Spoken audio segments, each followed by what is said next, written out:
예레미야 14장 1절에서 12절의 말씀입니다. 가뭄에 대하여 예레미야에게 임한 여호와의 말씀이라.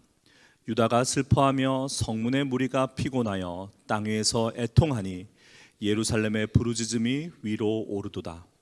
귀인들은 자기 사환들을 보내어 물을 얻으려 하였으나 그들의 우물에 갔어도 물을 얻지 못하여 빈 그릇으로 돌아오니 부끄럽고 근심하여 그들의 머리를 가리며 땅에 비가 없어 지면이 갈라지니 밭가는 자가 부끄러워 그의 머리를 가리는도다.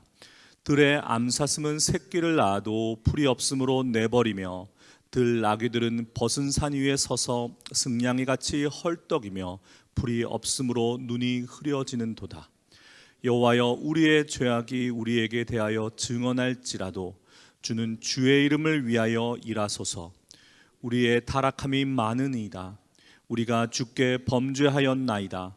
이스라엘의 소망이시오 고난 때의 구원자시여, 어찌하여 이 땅에서 거류하는 자같이 하룻밤을 유숙하는 나그네같이 하시나이까? 어찌하여 놀란 자 같으시며 구원하지 못하는 용사 같으시나이까? 여호와여, 주는 그래도 우리 가운데 계시고 우리는 주의 이름으로 일컬음을 받는 자이오니 우리를 버리지 마옵소서. 여호와께서 이 백성에 대하여 이와 같이 말씀하시되 그들이 어그러진 길을 사랑하여 그들의 발을 멈추지 아니하므로 여호와께서 그들을 받지 아니하고 이제 그들의 죄를 기억하시고 그 죄를 벌하시리라 하시고, 여호와께서 또 내게 이르시되 너는 이 백성을 위하여 복을 구하지 말라. 그들이 금식할지라도 내가 그 부르짖음을 듣지 아니하겠고 번제와 소제를 드릴지라도 내가 그것을 받지 아니할 뿐 아니라 칼과 기근과 전염병으로 내가 그들을 멸하리라. 아멘. 인간은 경험을 통해 배운다라는 말이 있습니다. 그리고 역사는 반복된다라는 말이 있습니다. 이 두 말은 서로 모순이에요. 경험을 통해 배웠으면 그 일은 반복하지 말아야죠. 그런데 우리는 망각합니다. 있습니다. 있기 때문에 그 뼈저린 경험을 하고서도 그 같은 실수를 반복해요. 2차 대전 때 히틀러가 러시아, 당시 소련을 침공했습니다. 히틀러는 잘 알았어요. 18세기에 유럽을 휩쓴 나폴레옹이 그 보무도 당당한 군대를 이끌고 러시아를 침공했다가 어떤 꼴을 당했는지, 추위로, 배고픔으로 뼈저린 패배를 경험하고 퇴각했다는 사실을 잘 알았습니다. 그러나 히틀러는 똑같은 일을 반복했어요. 오늘 이스라엘의 가뭄에 대하여 예레미야에게 임한 하나님의 말씀을 우리 함께 읽었습니다. 그런데 예레미야가 선지자로 사역하기 전 정확히 250년 전에 똑같은 일이 있었어요. 북이스라엘의 아합 왕 때 이방인 공주 이세벨과 결혼해서 그녀가 가지고 들어온 바알 신앙이라고 할 것도 없죠. 바알을 숭배하는 것을 북이스라엘 전체의 나라의 종교로 삼을 정도가 되었습니다. 하나님께서는 비를 멈추셨어요. 그리고 하나님의 사람 엘리야를 보내어서 그들의 헛된 우상을 고발했습니다. 어떻게 되었습니까? 바알은 아무것도 아닌 것이요, 갈멜산에서 이루어진 850대 1의 대결을 통해서 바알이 얼마나 거짓 가짜 신인가. 바알은 비를 내리는 신이거든요. 그렇게 믿었어요. 잘못 믿은 거죠. 그런데 250년이 지난 이스라엘 땅에, 이번엔 남유다입니다. 이스라엘은 멸망했고 똑같은 일이 반복되고 있어요. 어제 우리가 묵상한 본문 13장 27절에 보면 내가 너의 간음과 사악한 소리와 들의 작은 산 위에서 내가 행한 음란과 음행과 가증한 것을 보았노라. 이들은 산당을 짓고 바알을 숭배했습니다. 바알은 비를 가져오고 비는 풍요를 가져오기에 이들은 잘 먹고 잘 살기 위해서 바알을 찾았어요. 하나님께서는 이들에게 비를 멈추십니다. 우물이 비고 밭이 땅이 갈라집니다.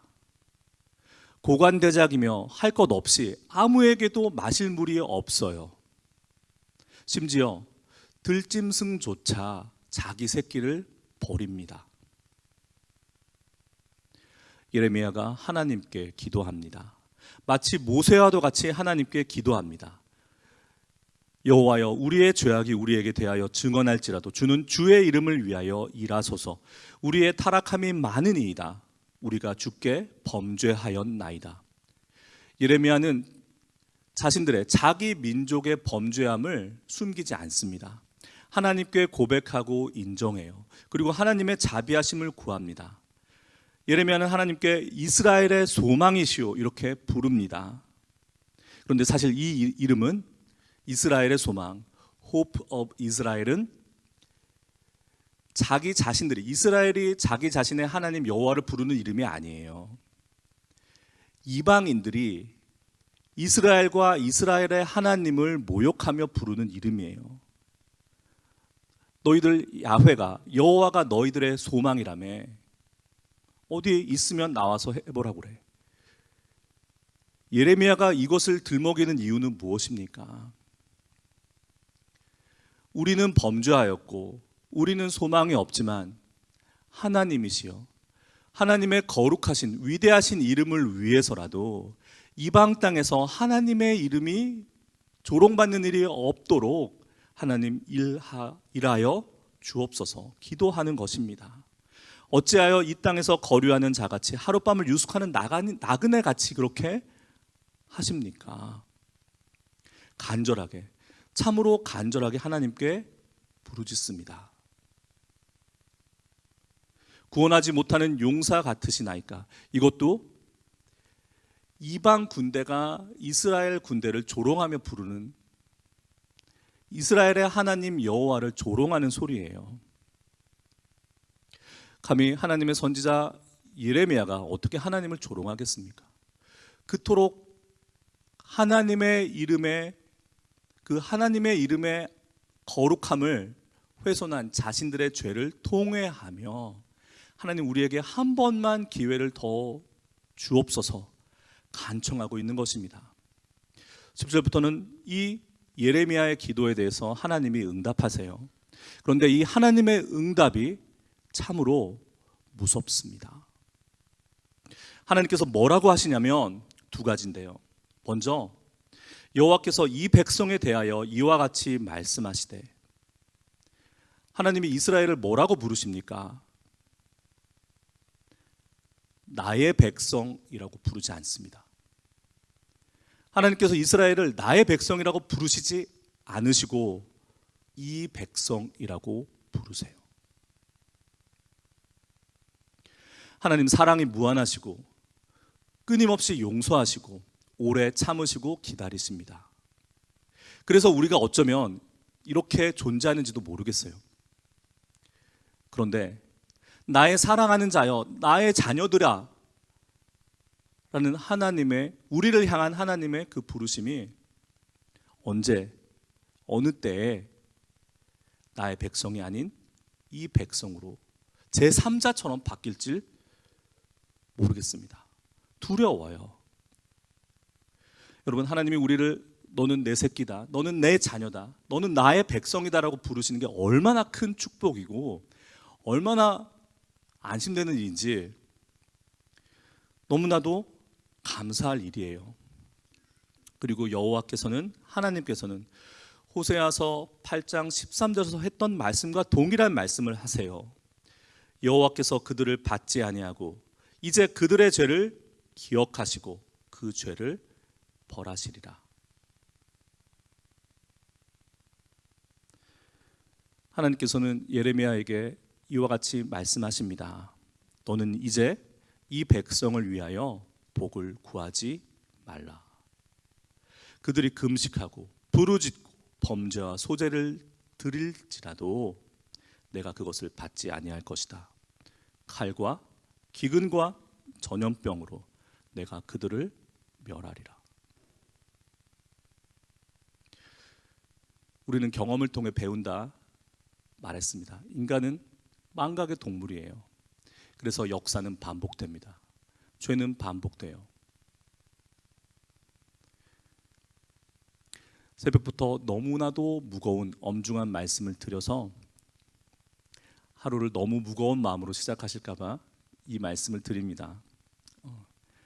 제가 자녀가 둘이 있어요.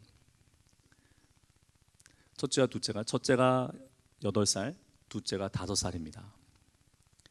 하루는 우연히 그 두 자녀끼리 자기네들끼리 이야기하는 얘기를 제가 듣게 됐어요. 근데 둘째 아들 녀석이 첫째 딸에게 이렇게 얘기하는 겁니다. 그대로 옮기는 거예요. 너는 그게 뭐냐? 맨날 엄마한테 혼나고. 첫째가 아무 소리야 못하는 거예요. 저 속 굉장히 많이 상했습니다. 첫째를 더 사랑해서가 아니라 첫째가 더 혼나는 이유가 뭘까요? 나이도 더 많고 빨리 경험하고, 둘째는 아직 그 나이가 안 됐고 혼내도 타일러도 잘 아직까지 첫째만큼 알아듣지 못하기 때문에 유보하고 있는 거잖아요. 그럼 구약 성경에서 특히나 선지서를 통해서 계속해서 고발되고 반복되고 있는 이스라엘의 범죄와 그 반복되는 죄악의 역사와 오늘날 이 시대 우리와 만약 저희 집에 있는 첫째와 둘째처럼 생각하시면 여러분 큰 오산입니다. 너는 그게 뭐냐? 맨날 똑같은 거 반복하고. 바알이 그게 뭐냐? 그게 있지도 않은 거 그거 지어놓고 어떻게 하나님, 전지전능하신 하나님을 놔두고 바알을 믿을 수 있어? 제 둘째가 첫째에게 하는 얘기와 저는 똑같은 것 같아요. 여러분, 바알은 무엇입니까? 21세기의 바알은 무엇입니까? 풍요를 바라는, 우리의 부유함을 바라는, 우리의 욕망이 투사된 거짓 신, 거짓 우상 맘몬이에요. 어제도 말씀드렸지만 그 맘몬은 우리들 발 아래에 있어야 합니다. 우리들 머리 위에 있어야 할 분은 오직 하나님이세요. 세례 요한은 이렇게 이야기했습니다. 도끼자루가 나무에 놓였다. 여러분, 그 말씀을 듣고 어떤 느낌을 받으십니까? 남의 얘기 아닙니다. 말씀으로, 다시금 이 여름 말씀으로 우리 자신을, 우리의 신앙을, 이 시대를 밝히 바라보셔야 합니다. 그것이 이 여름 우리가 예레미야서를 묵상하는 하나님의 뜻일 것입니다. 기도하시겠습니다.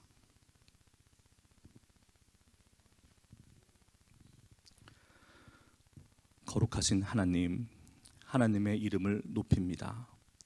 감히 하나님의 자녀라 일컬음 받을 자격이 우리에겐 없습니다. 하나님, 반복되는 죄악의 습관으로부터, 반복되는 욕망의 거짓신으로부터 우리를 지켜 주옵소서. 오직 하나님만이, 우리 주님만이 우리 머리 위에 계셔서 우리를 복된 길로, 생명의 길로 인도하여 주실 줄 믿습니다.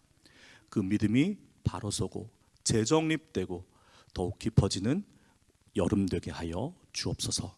우리 주 예수 그리스도의 이름으로 기도합니다. 아멘.